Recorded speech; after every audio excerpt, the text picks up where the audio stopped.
So I'm going to let. Good afternoon. I am Ann Ball, Program Director at the Maine Downtown Center at Maine Development Foundation. And I'm here with Perry Williams, also with the Maine Downtown Center, to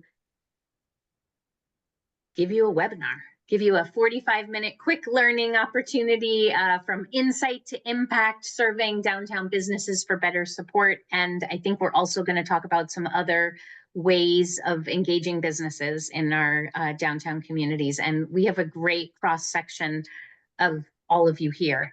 It is a small group today, so please don't hesitate to raise your hand with questions. We have time at the end, but we're also totally open to you interrupting us. Let me let EJ in from Old Town. Boy, we are heavy on the north part of the state today with Calais and Holton and Old Town and Bangor. It's great. Hi, EJ. So I am, as I said, the program director of the Maine Downtown Center, and we have 3 quick slides before we dive into things. So I'm going to share my screen. Okay. All right. Let me move this. Okay, first slide. We can't do this work without these wonderful partners and supporters of the Maine Downtown Center program and of Maine Development Foundation. So I would be remiss if I didn't put up those slides. And then today we have our special partners and guests who we will meet in a minute from 2 of our Main Street communities, our town Belfast, Amanda Cunningham, and Jeremy Ashlock from Augusta Downtown Alliance. And typically when we do these short learning opportunities, we always ground the work in the 4-point approach. Is my screen not big enough? I just realized, or are we okay on that? It's good. Okay. So the 4 points, for those of you that needed a quick reminder, this 40-year-old approach works comprehensively across our downtowns through 4 points: economic vitality, design, organization, and promotion. And I would say for today's conversation, we are really kind of focusing within the economic vitality point. That is where we are going to be talking about working with the businesses and engaging the businesses. Some people might say it touches organization too, because it's part of your relationships in your downtown. But I did just want to orient you to the 4-point approach. So I'm not going to do that anymore. So we have had a lot of requests at the Maine Downtown Center about like engaging businesses, and do you have any sample surveys and things like that? And so we thought when we were doing our planning in 24 for what to do in 25, we said this would be a really good topic to dive into. It's something that really, whether you have a formal Main Street affiliate or municipal program, like we have representatives here today, or Thomaston and Bangor who aren't currently in our program, this is a great thing to think about, a great way to get good information and understand what your businesses are struggling with or things that they want. In the case of the Main Streets affiliates and municipal programs, you can get information from these surveys and these moments of engagement maybe before a business owner runs to City Hall to yell or make a presentation in front of your council or your select board. So it's a really good way to build a relationship and get information. So as I said, this is the economic vitality point. It's really one of the core of the Main Street world that we work in, and it really involves taking a proactive and collaborative approach to building and growing your diverse economic mix downtown through investing in small businesses, building those relationships, focusing on those assets and those unique businesses that you all have. I always hold up Belfast because they have the oldest shoe store in the entire country in Belfast, Maine.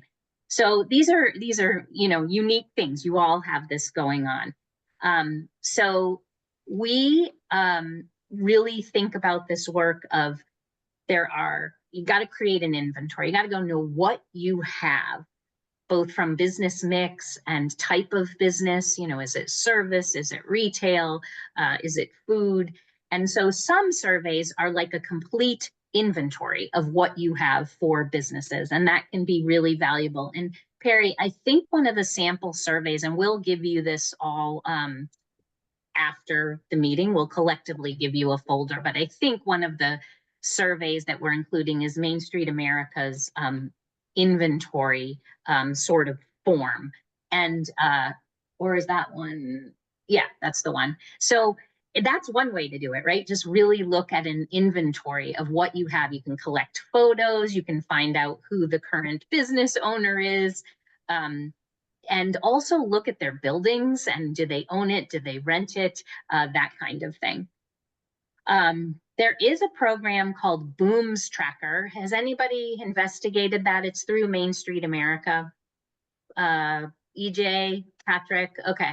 Amanda, oh, Jeremy, lots of you. Okay, so Booms Tracker is more of a property inventory tool that Main Street America has developed.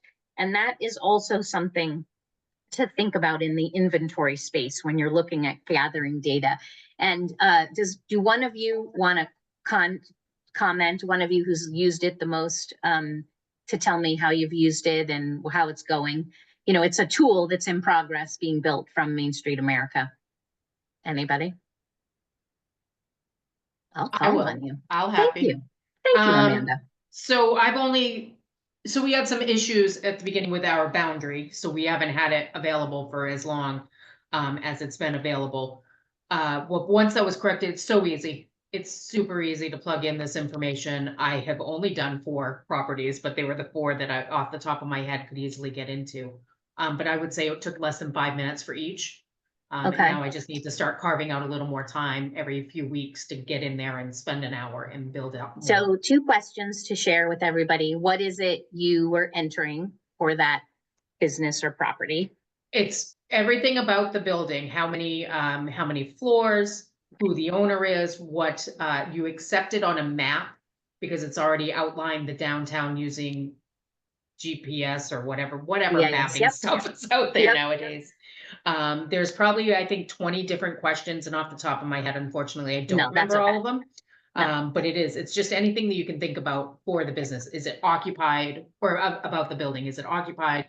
Is it residential? Is it commercial? Is it mixed use? Right. Is it very for simple. Rent, for sale? Right. Yeah. And it is an amazing tool when you're looking, once you get your data in. Right. Yeah.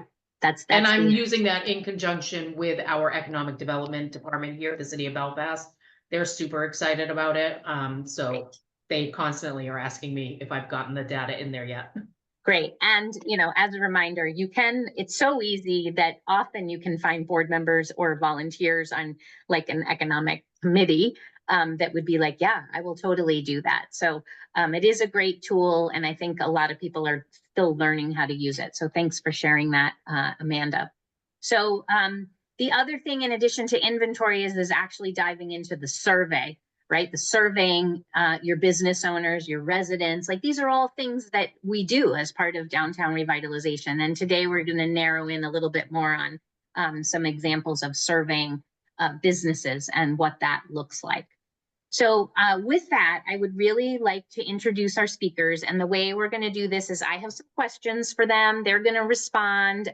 Feel free to, because we have a nice small group, chime in today, as opposed to saving your questions for the end. Throw them in the chat because Perry's helping me monitor that. So with that, I'm going to ask Amanda and Jeremy to introduce themselves. So Jeremy, let's start with you. Would you just tell everybody who you are, what your job is, how long you've been in it, and then, I don't know, something about Augusta that we need to know. Oh man. Okay. My name is Jeremy Ashlock. I'm the executive director for the Augusta Downtown Alliance. We're an accredited Main Street organization here. I've been in the job for about a year and a month. So a lot of this conversation you'll hear from me is kind of just a lot of my experiences year one, non-calculated, kind of how I've been fumbling through it. And then some of that's also going to be how I plan now with that perspective to be a little bit more calculated in how I do things. Something about Augusta that you should know. I don't know, our downtown is a historic place on the National Historic Registry. I know Anne loves that. We have the largest, the oldest wooden fort structure, I believe, in North America, right across the river at Old Fort Western. So I'd welcome all of you to pay a visit. They're back open now, and I also sit on the board of trustees there. So Cool. Sure. Thanks, Jeremy. Amanda, would you like to do the same? Except tell us Sure. about something about Belfast. I am Amanda Cunningham. I'm the executive director of Our Town Belfast. I have been here for 3 years and 6 days. Okay. I know, it's amazing. I would like to echo what Jeremy had to say. A lot of what I'm gonna say today is, what I've learned in this past 3 years.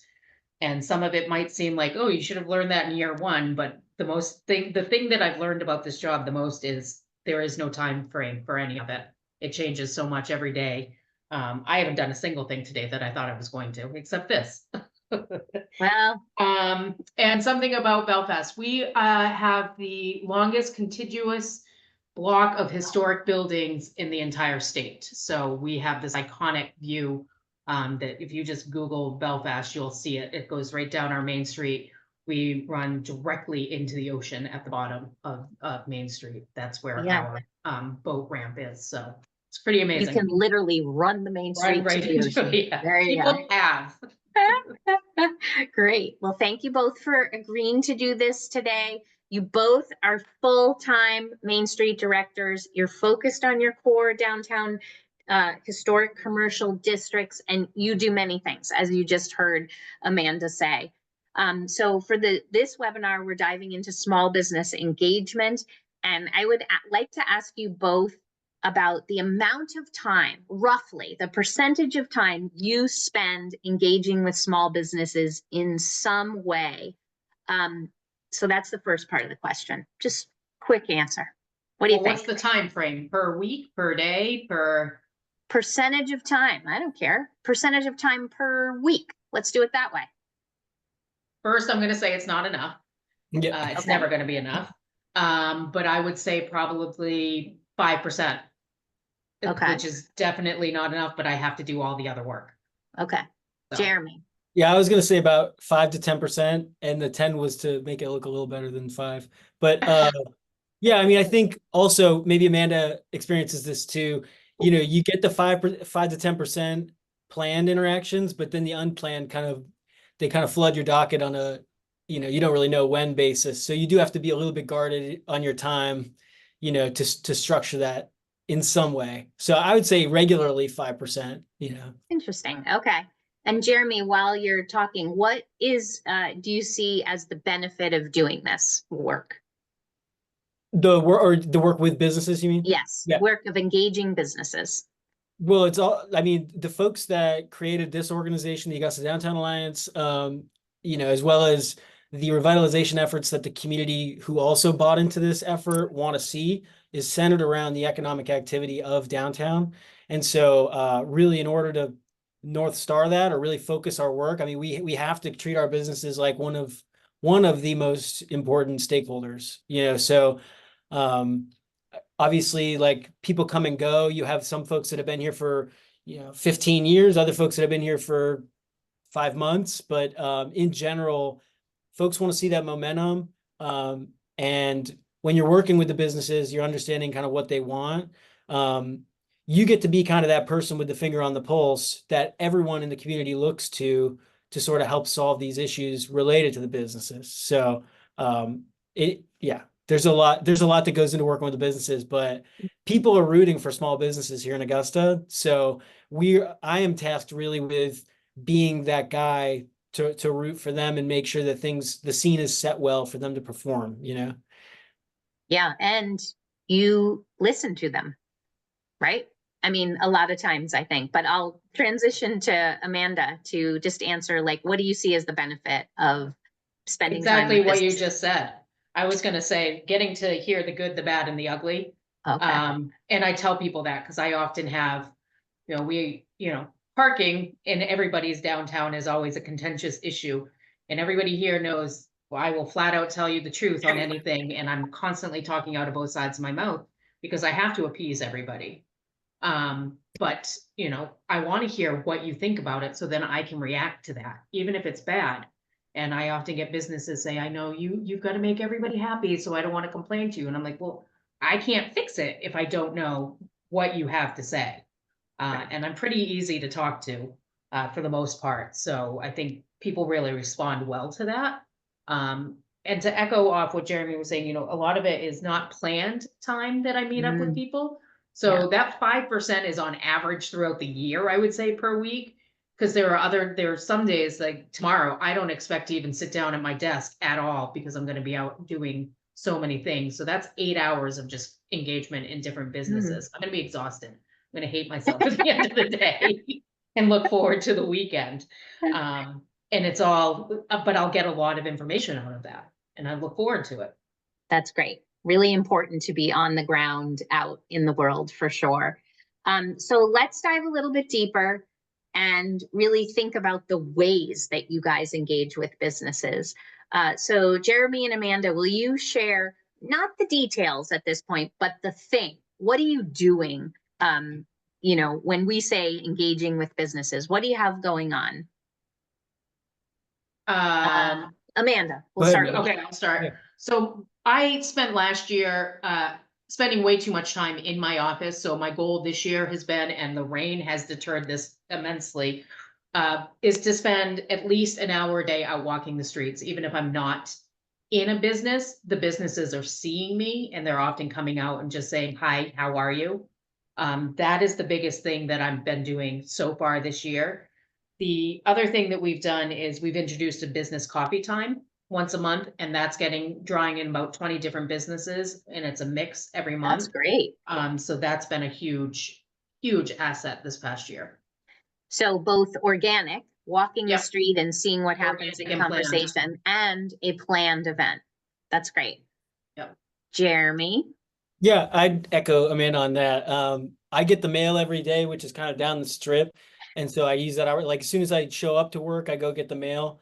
But don't tell people that it's as soon as I get to work, because sometimes it's later than I would want it to be. But that's usually how I start the day. That way, if there's anything pressing and someone were to like jump out of the door at me and they would need something solved, I know that that's going to be a priority for the day. Otherwise, I go get the mail, I come back, you know, I run into certain folks or I'll comment on certain things if they're out doing something, you know. And those are good little spark points. Same with Amanda, though. I do feel like I need to be out a little bit more than I am, just kind of messing around. We do have some structured interactions. We do kind of a biannual or a semi-annual off the clock event, which is just kind of a business after hours thing, but more focused on our downtown community. And then I really leverage the relationship that I have with the chamber, and I go to a lot of their after hours events, you know, and I try to get the folks downtown to go to those, because I think it's one of those things, like you want that community to be talking. You don't want like downtown stuff to be happening and then chamber stuff to be happening. You want those walls to be broken down a little bit. So I leverage those quite a bit because I'm going to go to them anyway. And so those are good. And then I think like anytime I have something for the businesses, like a poster to give them or like a thing, that's when I try to do a touch point. I don't usually like to go into businesses and ask them for something. Just like any relationship that you build, like you don't want to constantly be asking someone for something, especially when they're trying to make their primary source of income, you know? So I try to just always be offering something that can help their business when I'm talking to them, or, you know, having a discussion that I know that they're interested in. Yeah, if I'm doing kind of that route. Other than that, when was the last time you did actually a formal business survey, Jeremy? That's something we have planned, which I mentioned to you. So we have an intern that just showed up this week. And one of her big projects that she's going to work on is a survey for the businesses.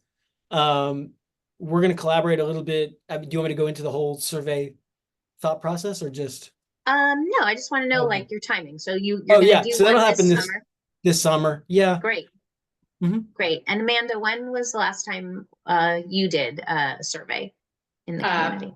I did one for post-event of the ice festival to see how businesses did. Great.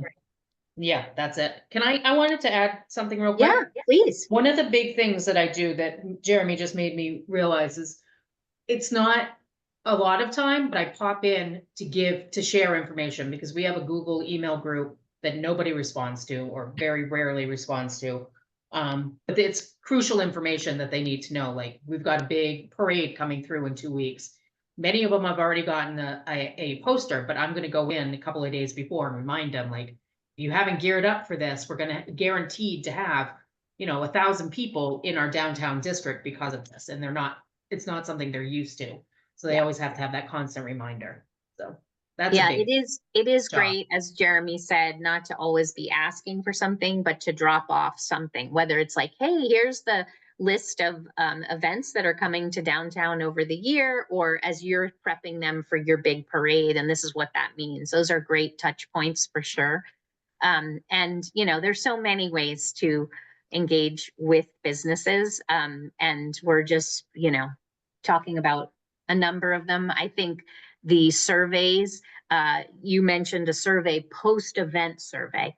That's really critical to gather that information. So, you guys have a major ice festival you have for many years, and you want to be able to respond in your planning for the next year for what your businesses say.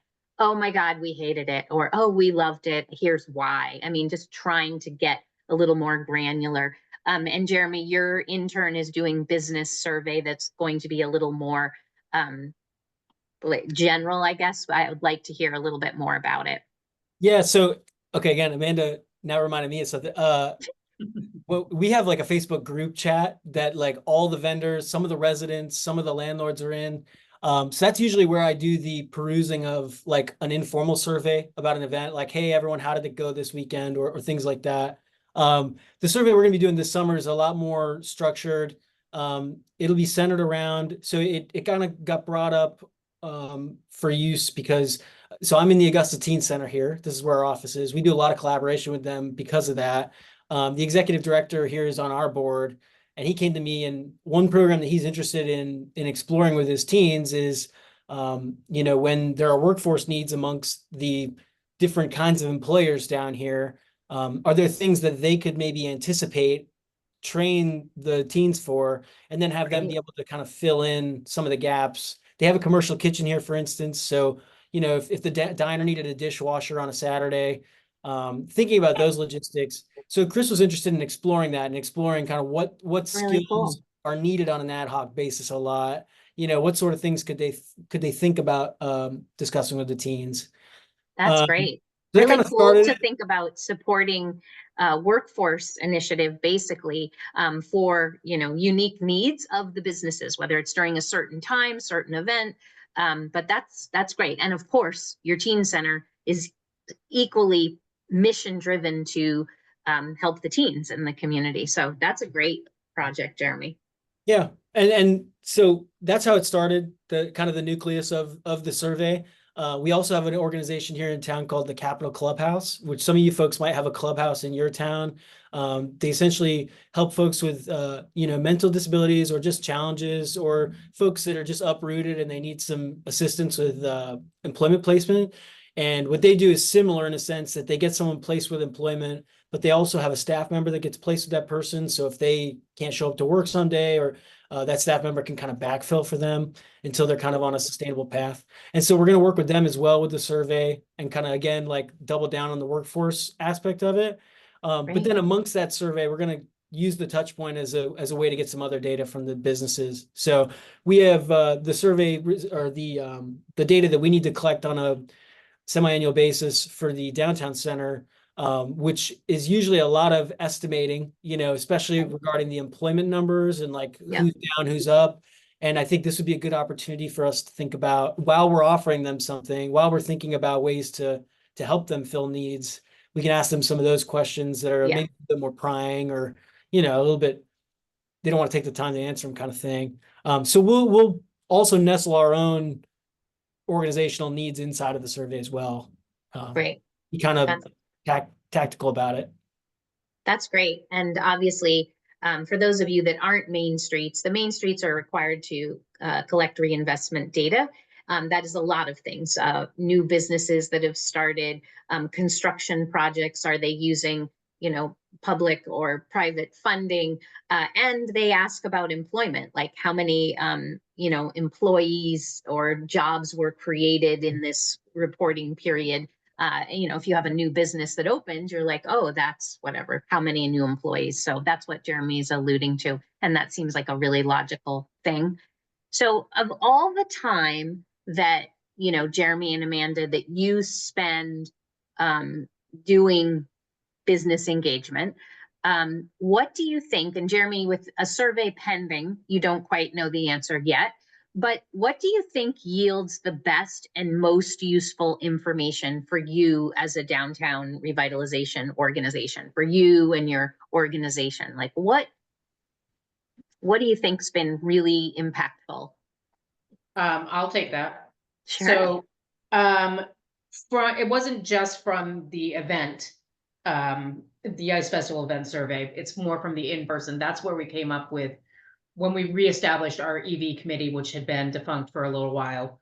Economic Vitality Committee. Economic Vitality, sorry. Yep. To introduce the business coffees downtown again. Many Okay. people over the years had asked about it, and that has been, like I said, super impactful.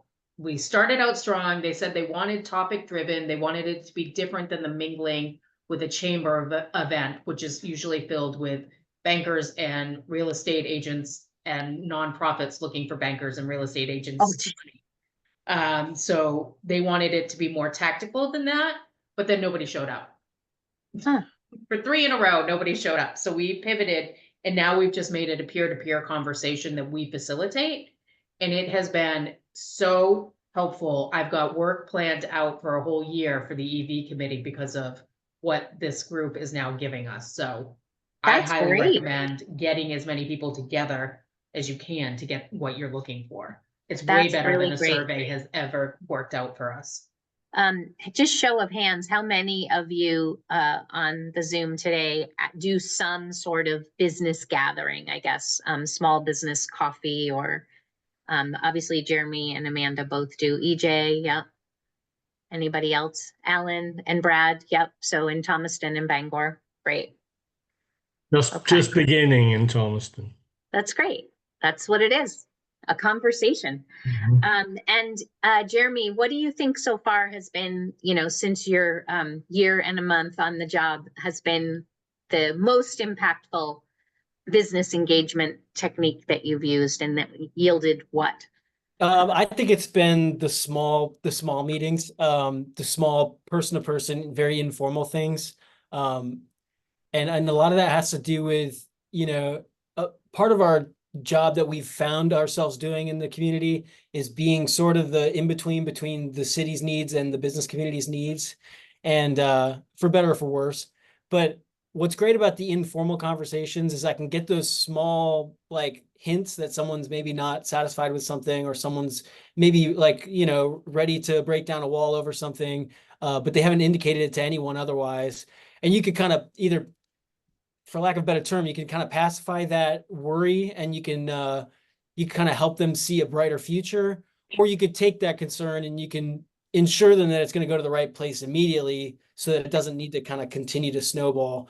And I think the city really values that from us as a partner, to have that kind of go between, because they can't necessarily like understand all the micro kind of aggressions of a downtown and what they experience on a day-to-day.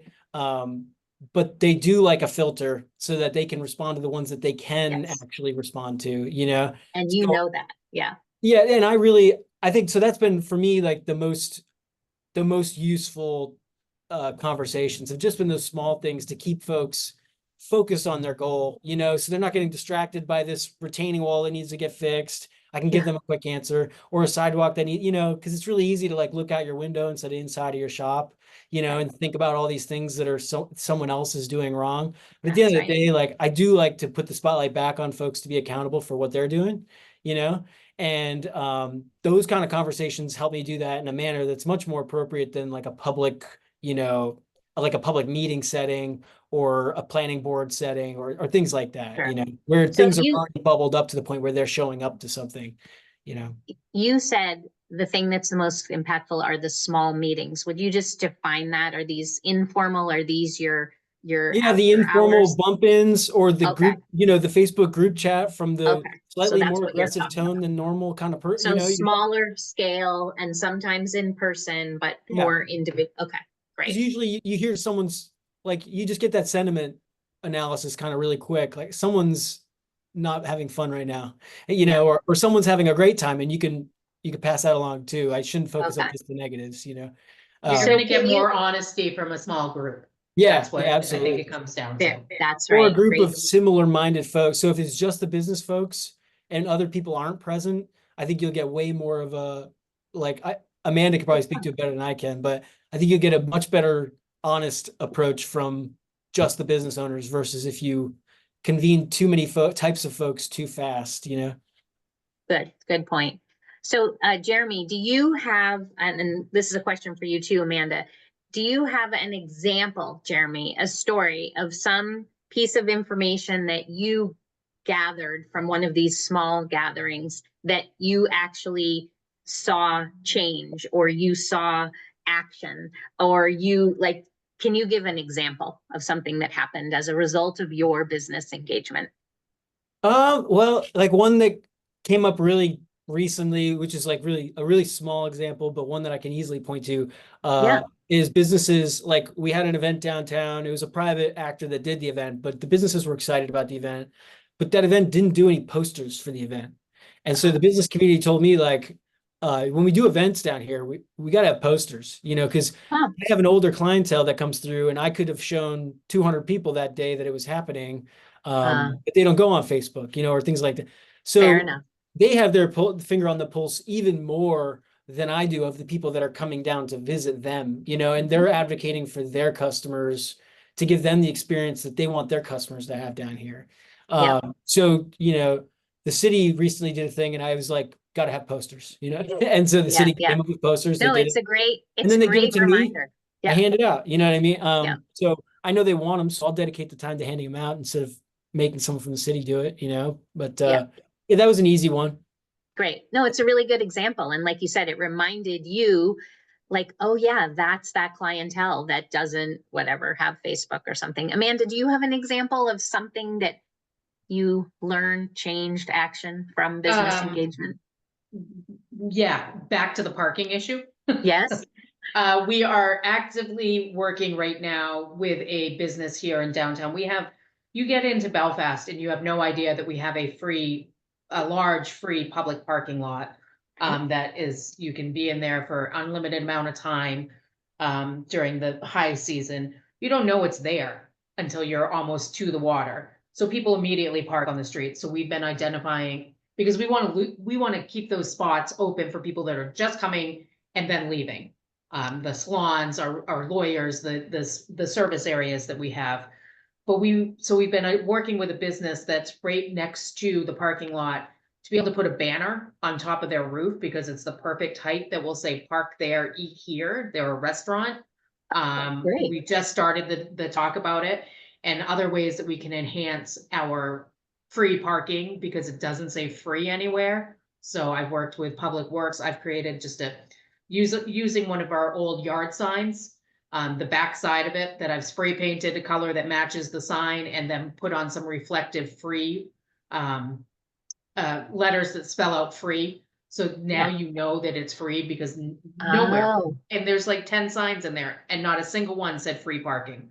So interesting. it's a simple thing just to try to get people in to use that parking lot when they're coming to town. Okay, And that's a not great park one. right on Main Street.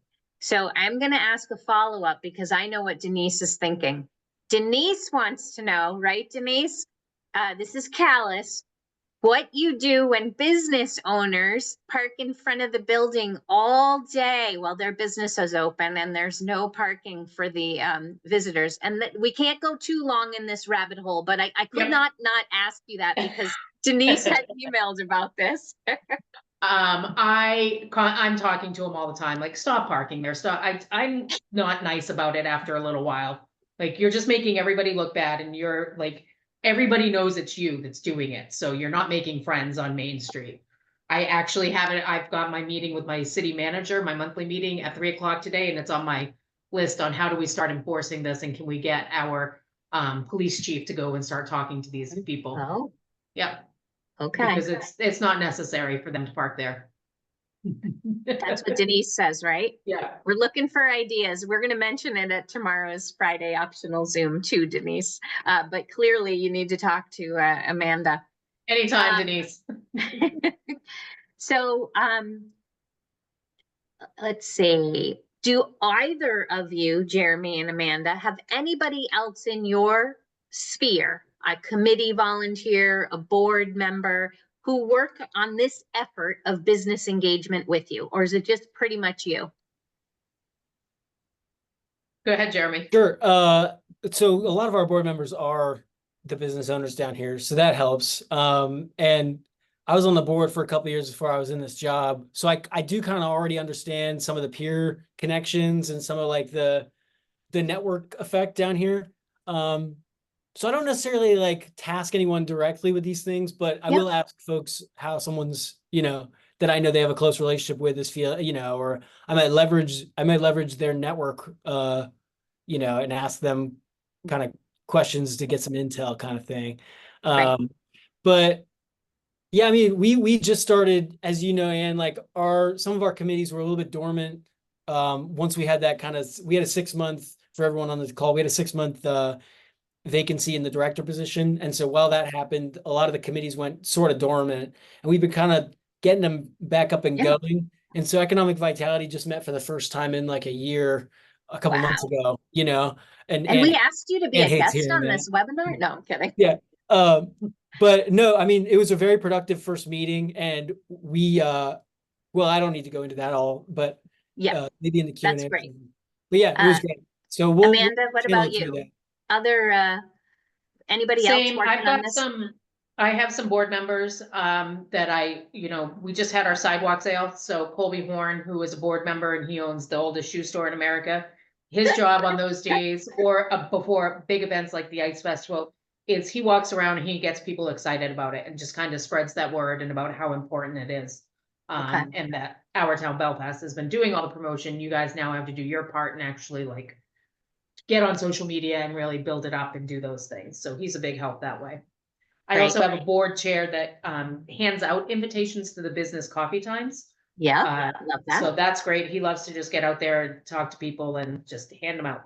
So Yeah, that and helps. years ago, Heart of Biddeford had their board as part of an annual responsibility was to walk the streets, and everybody would be assigned 10 businesses, and largely they were passing out like posters or information about the upcoming events and things like that. So they engaged their board in that, because it's great for the businesses to know your faces, but it also helps to sometimes have another person as well. So these are short webinars, and no surprise, I made up too many questions that we can get through. So I'm going to ask one question, and then we're going to open it up for final questions from you guys on the call. The question is, how do you work with businesses that are outside of your core districts? Like, can you tell really quickly how that works? I mean, some of you have destination businesses outside of your downtown district. Amanda, you have a Rennie's, and I know you have others. Anybody want to answer that? Do you work with them, I guess, is also a fair question. Yeah, we've started really pulling them in the past year. We had, up until then, the board was very stuck on if they were outside of our historic district, they couldn't participate in anything. And I really beat that down and said, that doesn't make any sense, because we only have 300 people that live down here. Therefore, the residents, like, that's our whole entire customer, and they're benefiting from us. So we have Dairy Queen, who is a huge partner of ours, because they know that if you've got small kids, you want to hit a drive-through and get out of town and not sit down at a restaurant when you've got somebody under 8 years old. So they love to support everything we do.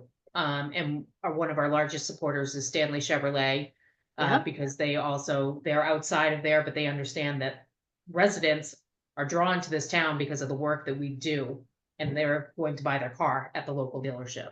There you So go. That's Well what we're said. looking at. Well Yeah. said, Amanda. Yes, these are not like closed districts with steel doors. They are permeable boundaries. They are meant to be like a flow of information. Economic development doesn't happen just in the district, right? You have to connect things, and you have assets outside of your district. Jeremy, do you have something to say to that, or should I move to questions? Yeah, I mean, we do a similar thing. We also think about downtown not just as a place that has businesses in it, but a community asset, and a lot of folks in the community, they're patriotic, so to speak, about the downtown. And so when you give folks that are outside of the downtown the ability to, tap into that or become a part of that community, you continue to build that community without the geographical Right. boundaries. So that's what it's been very helpful for us. Because people want to be seen as Augusta businesses.